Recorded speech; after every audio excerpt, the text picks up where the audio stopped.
about the ways to decrease Russia's administrative capacity, I must say the system is doing a pretty good job for this itself, because it's increasingly isolated, including from its own society, so it's making decisions that are both unpopular and hard to implement, like banning and blocking every messenger on the web, and so depriving the people of the instruments of their daily life.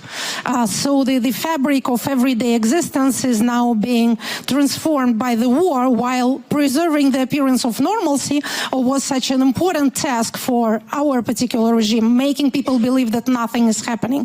So now it's harder to believe that nothing is happening, because the way people used to live, either they can't afford, or it's becoming forbidden. But what can be done from the outside? Not that much, but encouraging elite defection may be a good way to, not to destroy the machine, but to slow down its movements. I don't know if the Venezuelan example is a very inspiring one in this particular audience, but I can tell you how it looks from the Russian side.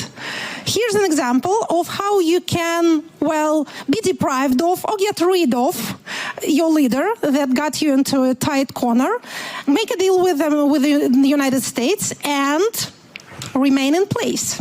Because, frankly speaking, there's no regime change in Venezuela, which we may be sorry for, because it's a very unpleasant regime and a repressive one and a highly ineffective one economically, so its people are not happy under such a rule. But for the Venezuelan elites, it presents another picture. So they got rid of Nicolas Maduro, but they retained their privileges and their positions, and they're making a deal with the Americans.